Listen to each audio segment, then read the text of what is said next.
상쾌한 아침 원주에서 출발합니다.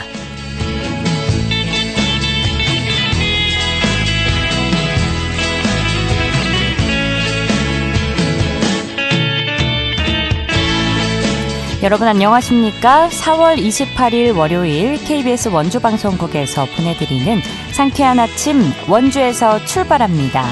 저는 진행의 이은주입니다.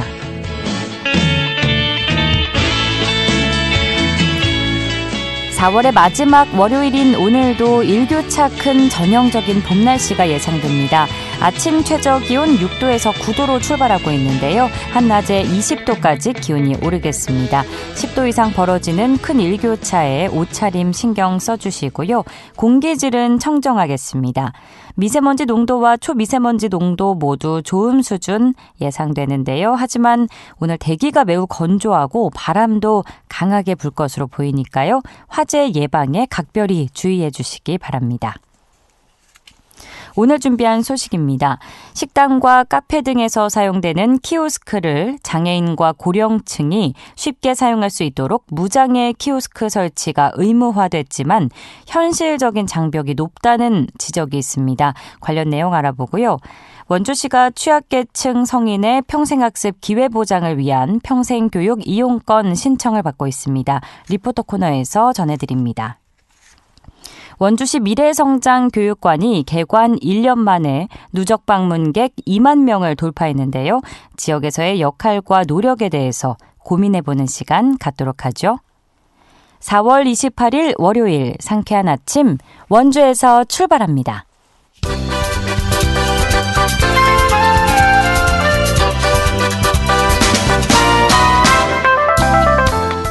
오늘의 뉴스입니다.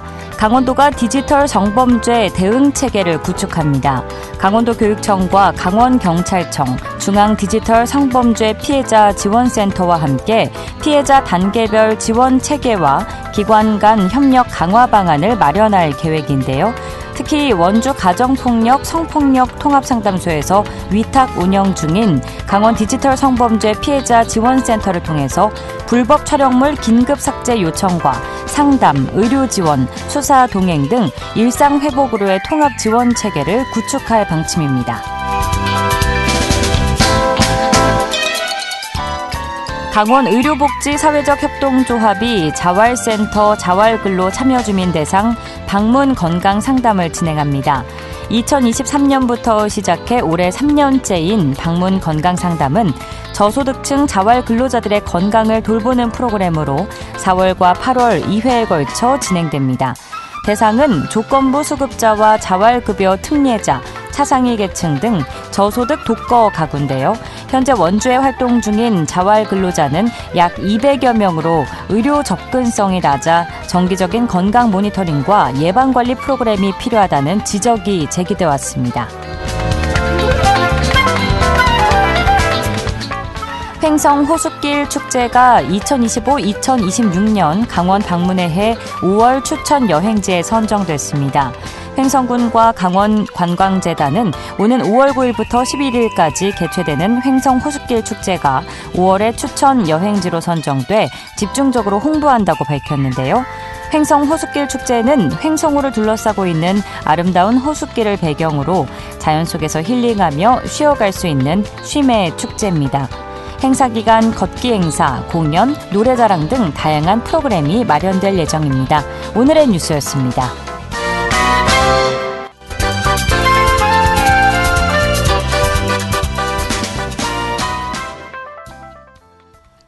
상쾌한 아침 원주에서 출발합니다. 함께하고 계십니다. 식당과 카페 등에서 사용되는 전자 판매대, 이른바 키오스크를 장애인과 고령층이 쉽게 사용할 수 있도록 무장애 키오스크 설치가 의무화됐지만 현실적인 장벽이 높다는 지적이 나왔는데요. 이와 관련해 권아름 원주시의회 무장애도시 특위위원과 이야기 나눠보겠습니다. 의원님 안녕하십니까? 네, 안녕하세요. 권아름입니다. 네. 지난 1월 28일부터 키오스크에도 배리어 프리 기능, 그러니까 쉽게 말해서 무장애 키오스크가 의무화됐죠. 먼저 무장애 키오스크가 어떤 제도인지 설명해 주실까요? 네, 무장애 키오스크는 장애인, 고령층 등 사회적 약자를 포함한 모두가 쉽게 사용할 수 있도록 설계된 무인 단말기입니다. 누구나 디지털 기기를 차별 없이 이용할 수 있도록 접근성과 사용 편의성을 높인 것이 특징입니다. 2025년 1월 28일부터 시행된 장애인 차별 금지 및 권리 구제 등에 관한 법률이 개정되면서 100인 미만 사업장에도 무장애 키오스크 설치가 의무화되었습니다. 공공기관뿐만 아니라 일정 규모 이상의 민간 사업장에도 음성 안내, 점자 기능, 높이 조절 기능 등 다양한 무장애 요소를 갖춘 키오스크를 설치하도록 명시하고 있습니다. 중요한 것은 단순히 설치하는 데 그치지 않고 실제로 누구나 사용할 수 있도록 만드는 것입니다. 예를 들어 휠체어 사용자도 화면에 손이 닿을 수 있도록 높이를 조절하거나 시각장애인을 위한 음성 안내라든지 촉각 기능도 함께 제공되어야 합니다. 이러한 변화는 디지털 사회에서 누구도 소외되지 않도록 하기 위한 중요한 출발점이라고 할 수 있습니다. 단순한 편의 제공이 아니라 사회적 약자의 기본적인 권리를 보장하는 의미 있는 제도라고 할 수 있습니다. 예, 2025년 1월 28일부터 오니까 정말 얼마 안 됐네요. 올해 초부터 이제 시행이 된 건데, 문제는 이제 법으로 무장애 키오스크 설치가 의무화되긴 했지만 기존보다 가격이 3배 정도 비싼 탓에 이제 소상공인들이 설치할 엄두를 내지 못한다는 지적이 나오고 있다는 점인데, 이에 대해서 현실적으로 어떻게 생각하시나요? 네, 맞습니다. 그 무장애 키오스크 도입 현장에서 자주 나오는 아주 현실적인 고민입니다. 예. 실제로 무장애 기능이 포함된 키오스크는 일반 기기보다 한 2-3배 정도 비싼 경우가 많은데요. 특히 식당이나 카페처럼 영세 자영업자나 소상공인이 운영하는 그 업장에서는 초기 설치 비용이 큰 부담이 될 수밖에 없는 상황입니다. 네. 저 역시 그 어려움에 깊이 공감하고 있고요. 그래서 단순히 법으로 의무화하는 것이 아니라 실질적인 효과를 내기 위해서는 정부나 지자체의 지원이 함께 이루어져야 한다고 생각합니다. 게다가 또 홍보도 많이 부족해서 많은 분들께서 이 제도 자체를 잘 모르고 계시고 인프라 또한 갖춰지지 않아서 현실적인 어려움이 있는데요. 실제로 2024년 소상공인 키오스크 활용 현황 및 정책 발굴 실태 조사에 따르면 조사 대상 402곳 중 85.6%가 법 개정 시행에 대해 모르고 있다라고 답했습니다. 정부는 2년 전부터 키오스크 도입 비용의 한 7-80%를 지원하는 사업을 진행해 왔는데 그마저도 홍보 부족으로 첫 해에는 설치 건수가 없었고요. 그 다음 해에도 한 200대 정도밖에 못 미쳤습니다. 결국 이제 올해는 예산이 일부 삭감되는 상황까지 왔는데요. 이런 현실을 개선하기 위해서 저희 원주시 의회 무장애 도시계획 추진특별위원회에서는 정부와 지자체 차원의 설치 보조금 지원, 장기 리스 프로그램을 마련한다든지 저렴한 표준형 키오스크 모델 개발 같은 현실적인 대안을 꾸준히 건의하고 있습니다. 최근에는 예산 확대와 인식 개선을 동시에 촉구하는 공식 건의문도 발의한 바 있습니다. 예, 그러니까 비싸서 설치를 못하는 경우도 있지만 홍보가 아직 안 돼서 이 사실 자체를 모르는 분들도 많다는 말씀이시죠? 네, 맞습니다. 예, 정부와 지자체의 적극적인 지원과 또 홍보 정책이 필요해 보이는데 무장애 키오스크 설치 의무 기준은 어떻게 되고 처벌 기준 등의 이제 관련 내용도 전해 주신다면요? 네, 현재 이제 무장애 키오스크 설치는 2024년 1월 28일부터 시행된 장애인 차별금지 및 권리구제 등에 관한 법률 개정안에 따라서 의무화되었는데요. 네. 대상은 공공기관, 지방자치단체는 물론 일정 규모 이상의 민간 사업장까지 포함하고 있습니다. 특히 키오스크를 통해서 불특정 다수에게 서비스를 제공하는 곳, 예를 들어 공공기관이라든지 하루에 평균 이용객이 많은 민간 업장에서는 음성 안내, 점자, 높이 조절 등 접근성과 편의성을 갖춘 무장애 키오스크를 설치해야만 합니다. 만약 이러한 의무를 이행하지 않을 경우에는 해당 사업자는 시정명령을 받을 수 있고 시정명령을 불이행할 경우에는 최대 3천만 원 이하의 과태료가 부과될 수 있습니다. 이처럼 설치 기준이 법으로 강화됐다는 건 이제 무장애 키오스크 설치가 단순히 선택적 배려가 아니라 모든 사람의 정보 접근권을 보장해야 한다는 사회적 책임으로 전환되었다는 점에서 큰 의미가 있습니다. 요즘 키오스크는 식당이라든지 병원, 관공서 등 우리 일상 곳곳에서 꼭 필요한 서비스 수단이 되었고요. 예. 그렇기 때문에 누구든지 차별 없이 이용할 수 있는 환경을 만드는 것이 중요하고 또 그 기준을 법으로 명확히 해주는 것이 꼭 필요하다고 생각하고 있습니다. 예, 말씀해 주신 부분에 대해서 저도 더없이 공감을 하고요. 이런 취지로 인해서 소상공인을 대상으로 무장애 키오스크 지원을 한다고 알려져 있는데 그러면 뭐 신청 방법은 어떻게 되나요? 네, 현재 무장애 키오스크 보급과 관련해서 정부와 지자체 차원에서는 시범사업 또는 보조금 지원이 점차 확대되고 있습니다. 네. 중소벤처기업부, 지자체 소상공인지원센터, 장애인 단체 등과 연계된 정보 접근성 개선 사업을 통해 일정 요건을 갖춘 사업자에게 설치비 일부 또는 전액을 지원하고 있는데요. 특히 원주시를 포함한 일부 지역에서는 관련 부서를 통해서 신청 안내와 접수를 지원하고 있고 지방자치단체 홈페이지 공고문이나 지역 내 소상공인 지원센터를 통해서 구체적인 절차와 접수 일정을 확인하실 수 있습니다. 저희 무장애 도시 계획 추진 특별위원회는 소상공인의 부담을 덜 수 있도록 행정에서 홍보를 강화하고 전담 창구 개설을 통해서 좀 더 안내를 쉽게 할 수 있도록 관련 부서에 요청할 계획입니다. 앞으로도 관련 지원이 체계적으로 확대될 수 있도록 지속적인 관심과 제도적인 뒷받침을 아끼지 않겠습니다. 예. 그런데 무장애 키오스크가 설치가 잘 돼도 장애인이나 고령층의 경우에는 이제 문턱과 계단 등의 문제로 접근이 어려워서 실제 이용까지는 한계가 있는 상황에 놓이는 경우가 많다는 지적이 있는데 이런 부분을 좀 해결할 방법은 없을까요? 네, 맞습니다. 이게 제도적으로 무장애 키오스크 설치가 의무화됐지만 실제로 보행 약자분들이 이용하려면 접근 가능한 위치에 설치가 되어 있는 것이 또 중요한 부분인데요. 네. 또 현실적으로 그게 좀 어려운 상황입니다. 예를 들면 이 키오스크 기기가 어디에 설치되어 있는지 일단 알 수가 없고요. 또 매장에 계단이 있는지 접근성이 어떻게 이루어져 있는지에 대한 정보가 없습니다. 그래서 저는 지난번에 원주만큼은 이걸 앱으로 제작을 해서 좀 안내 지도도 제작을 해서 보급을 하는 방법을 좀 건의를 드렸고요.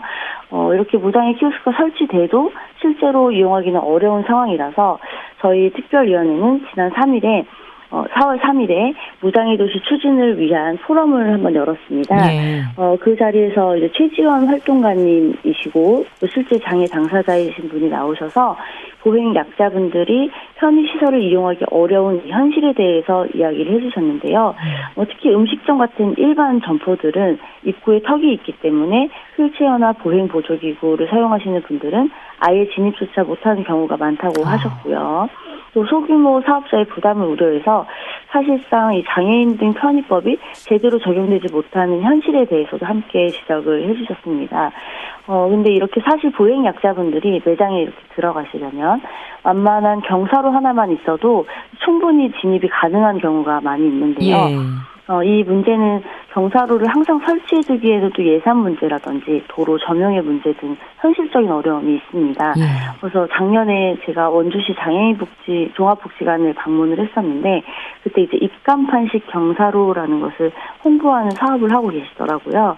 평소에는 입간판으로 사용하시다가 휠체어 이용자가 오면 그걸 경사로로 바꿔서 쓸 수 있는 방식이어서 굉장히 실용적인 걸로 보여졌는데요. 물론 모든 식당에 엘리베이터가 있으면 참 좋겠지만 기존 건물에 새로 설치하려면 비용도 많이 들고 쉽지가 않습니다.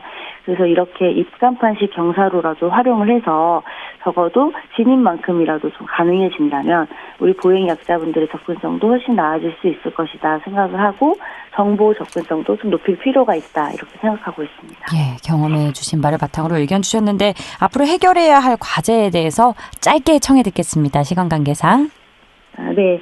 저희가 이번에 무장애 도시 조성에 관한 조례안도 이제 특위위원님들과 공동 발의를 했습니다. 이 조례안을 계기로 원주시가 모든 시민이 편리하고 안전하게 생활할 수 있는 무장애 도시에 한 걸음 더 가까워졌다고 생각을 합니다. 앞으로도 많은 관심으로 함께하겠습니다. 여러분들께서도 응원해 주시면 고맙겠습니다. 네, 앞으로도 많이 애써주시고요. 오늘 말씀 고맙습니다.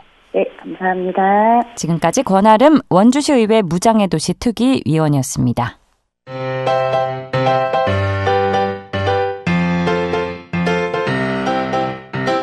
KBS 원주방송국이 유튜브 다시 듣기 서비스를 실시합니다.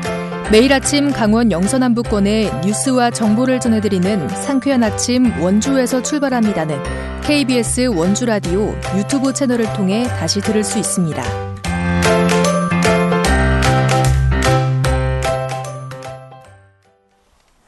8시 47분입니다. 원주시가 취약계층 성인의 평생학습 기회보장을 위해 평생교육이용권 신청을 받고 있는데요. 자세한 내용 리포터 현장에서 알아봤습니다. 추인혜 리포터 함께합니다. 어서 오세요. 네, 안녕하세요. 네, 원주시가 취약계층 성인의 평생교육이용권 사업을 진행한다고요? 네, 평생교육이용권은 시민이 자신의 여건이나 교육 수준에 맞춰서 자율적으로 평소에 배우고 싶었던 강좌나 과목을 찾아서 들을 수 있도록 하는 바우처인데요. 네. 1년 동안 총 35만 원을 제공하면서 이 평생교육 강좌 수수료와 또 강좌 수강에 필요한 교재비로 쓸 수 있도록 지원하고 있습니다. 신청 대상은 원주시에 주소를 둔 19세 이상 성인 중 기초생활수급자와 차상위 계층 그리고 등록 장애인인데요. 지난 4월 24일을 시작으로 오는 5월 14일까지 3주 동안 신청을 받고 있습니다. 바리스타 학원이나 메이크업 학원 또는 여러 기술을 다룰 수 있는 중장비 학원에서도 사용이 가능하고요. 또 원주시 평생교육학습관을 중심으로 단구동 주민자치센터, 행구동 주민자치센터에서 진행되는 강좌에도 등록이 가능합니다. 자세한 내용 학습관 조아름 평생교육팀장 이야기 들어보겠습니다. 말 그대로 평생교육 이용권이라고 해서 정해진 강좌가 아닌 건 뭘 반드시 들어야 되는 게 아니라 그동안 본인이 배우고 싶었던 강좌나 과목 같은 거 찾아서 들을 수 있는 바우처입니다. 온라인 강좌도 가능하기 때문에 본인이 신청하고 싶으면 여러 가지 강좌를 수강하실 수 있습니다. 원주시는 현재 20개 정도 평생학습 바우처 사용기관이 등록되어 있습니다. 바리스타 학원, 메이크업 학원, 중장비 학원, 전기 학원 등이 여러 가지 종류가 있습니다. 저희 학습관은 지금 그동안은 바우처 기관이 아니었는데 지금 현재 바우처 사용기관으로 등록 진행 중이기 때문에 바우처 이제 사용 시작이 되시면 아마 사용이 가능할 거라고 보고 있습니다. 사용기관으로 등록을 진행하고 있어서 원주시에서 사용처가 점점 넓어지고 있습니다. 그럼 신청 방법은 어떻게 되나요? 네, 이번 평생교육 이용권은 온라인과 오프라인 모두 신청이 가능한데요. 신청은 온라인의 경우 포털 사이트에 평생교육 이용권이라고 검색하면 나오는 사이트에서 본인 인증 후 신청이 가능합니다. 또 장애인 신청은 정부 24 사이트에 들어가서 보조금 24를 클릭한 후에 신청이 가능한데요. 혹시 혼자 신청이 어렵거나 번거로울 경우 원주시 보건소 건물에 위치한 학습관에 방문하면 학습관 직원들이 방문 신청을 도와주고 있습니다. 또 오프라인으로 배울 수 있는 유익한 강좌가 많기 때문에 학습관에서는 온라인보다는 오프라인으로 평소에 배우고 싶었던 다양한 분야에 도전해볼 것을 권했는데요. 네. 원주시의 다양한 학원과 기관에서 이 강좌를 누릴 수 있도록 운전면허를 취득하는 자동차 학원과도 또 이 바우처 협약을 진행 중인 단계라고 합니다. 단 이용권은 평생교육 바우처 사용 기간으로 등록된 기관에서만 사용이 가능하고 국가장학금과는 중복 신청이 어려운데요. 더 알아두면 좋을 점 조아름 평생교육팀장에게 이어서 듣겠습니다. 1년에 35만 원 쓰실 수 있으시고요. 35만 원 한도 내에서 사용하시면 됩니다. 네. 일단 신청 방법은 온라인 방법과 오프라인 방법 두 가지가 있습니다. 되도록 온라인 신청 부탁드리는데 온라인 신청의 일반 바우처 대상자분은 이제 기초생활수급자나 차상위 계층이시긴 하시는데 포털 사이트에서 평생교육 이용권이라고 치시면 사이트가 나옵니다. 본인 명의 핸드폰이나 카카오 네이버 인증을 하셔가지고 신청하시면 됩니다.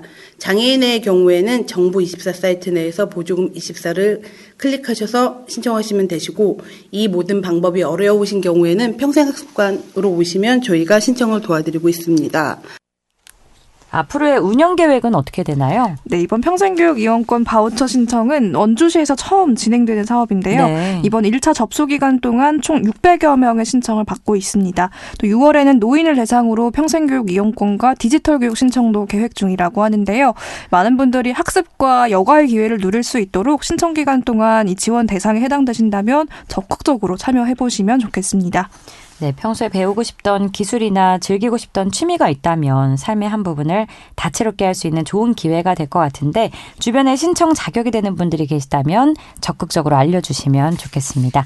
자, 오늘 소식도 고맙습니다. 추인혜 리포터였습니다. 네, 감사합니다.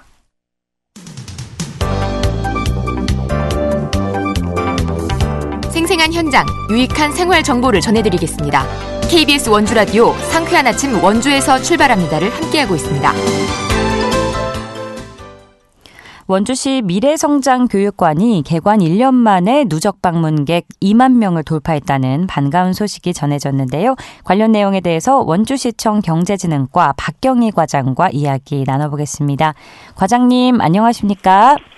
네, 안녕하세요. 원주시 경제진흥과장 박경희입니다. 네, 원주시가 지난해 미래성장교육관 개관이 됐죠. 아직 미래성장교육관에 대해서 잘 모르는 분들도 계실 것 같습니다. 어떤 시설이 들어서 있고 또 누가 이용할 수 있는 건지 설명해 주실까요? 네, 미래성장교육관은 2024년 3월 전국 지자체 최초로 개관한 경제전문교육관입니다.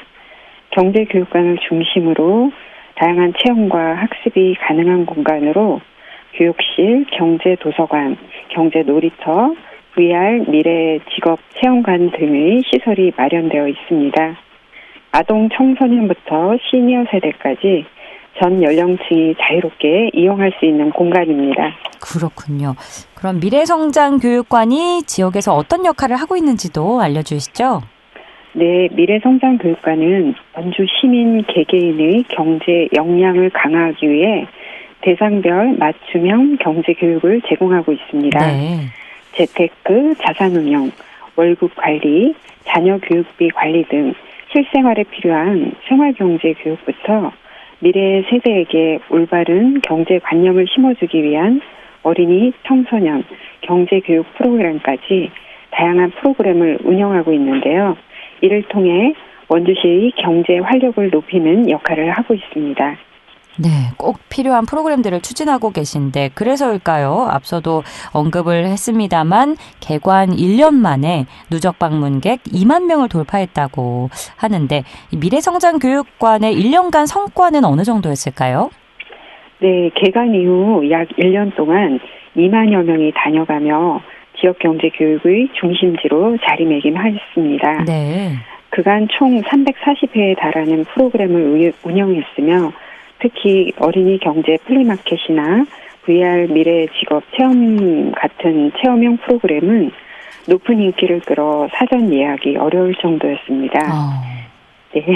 이 외에도 다양한 경제 교육 프로그램 역시 높은 만족도를 얻으면서 원주 시민들의 경제 교육에 대한 관심과 참여도를 크게 높이는 매우 의미 있는 성과를 거뒀다고 생각합니다. 네, 저에게도 아이가 있다면 이런 프로그램에 꼭 참여를 시켜주고 싶을 것 같습니다. 인기가 있는 이유를 알 것 같은데 영유아부터 노년층까지도 다양한 경제 관련 교육의 중심 역할을 해내고 있는 것 같습니다. 그런데 맞춤형 교육이라는 점에서 미래성장교육관이 큰 호응을 얻고 있는 상황이긴 하지만 여기서 그치지 않고 이제 경제도시로 성장하려는 원주시의 또 다른 한 축이 되기 위해서 좀 어떤 부분을 중점적으로 보완해야 할까요? 네, 1년간의 교육관 운영으로 축적된 데이터를 바탕으로 교육과정을 지속적으로 보완하고 시민들의 실생활에 더욱 밀착된 프로그램을 확대해 나갈 계획입니다. 그중 하나로 시중은행과 연계한 금융교육을 준비하고 있고 디지털 전환 시대에 발맞춰 디지털 경제와 AI 등 최신 트렌드를 반영한 콘텐츠도 도입할 예정입니다. 네. 또한 지역 내 학교 및 공공기관, 기업과의 협력을 통해 보다 통합적이고 실질적인 경제교육 플랫폼으로 성장해 나가고자 합니다. 네, 어린이 경제캠프, VR 미래직업 체험 같은 다채로운 프로그램을 마련해서 이미 어린이 경제교육 거점기관의 역할은 톡톡히 수행해내고 있는 것 같은데 경제교육 특화시설로서 앞으로 미래성장교육관이 어떤 방향으로 나아가야 한다고 생각하시는지 그리고 기대 효과는 어느 정도로 생각하시는지 마무리 말씀으로 청해 듣겠습니다. 네, 미래성장교육관에서는 자체 개발한 교재를 사용해 어린이 경제교육에 특화된 프로그램을 운영하고 있습니다. 앞으로 어린이 경제교육의 메카로 자리매김할 수 있도록 콘텐츠 개발은 물론 전문 강사 양성에도 지속적으로 힘쓸 계획입니다. 또한 단순한 교육시설을 넘어 시민들이 자유롭게 경제정보를 접하고 편안하게 머물 수 있는 열린 문화공간으로의 역할을 할 수 있도록 지속적으로 공간과 프로그램을 구성해 나갈 계획입니다. 궁극적으로는 미래성장교육관이 원주 시민의 경제적 자립과 성장에 든든한 디딤돌이 될 수 있도록 노력하겠습니다. 앞으로도 많은 관심과 참여 부탁드립니다. 감사합니다. 예. 그러면 홈페이지나 뭐 전화로 미리 예약을 하고 가면 되나요? 관심이 있으면? 네, 그렇습니다. 네, 알겠습니다. 앞으로도 좋은 프로그램 많이 만들어주시고요. 오늘 말씀 감사합니다. 네, 감사합니다. 지금까지 원주시청 경제진흥과 박경희 과장이었습니다. 4월 28일 월요일에 전해드린 상쾌한 아침 원주에서 출발합니다. 오늘 순서는 여기까지입니다. KBS 원주방송국은 표준 FM 97.1MHz로 청취자와 함께하고 있고요. 라디오 다시 듣기 서비스는 유튜브 채널을 통해서 이용 가능합니다. 저는 내일 아침 8시 30분에 다시 찾아뵙죠. 지금까지 기술 조원재, 구성 정유리, 진행의 이은주였습니다. 여러분 좋은 하루 보내세요.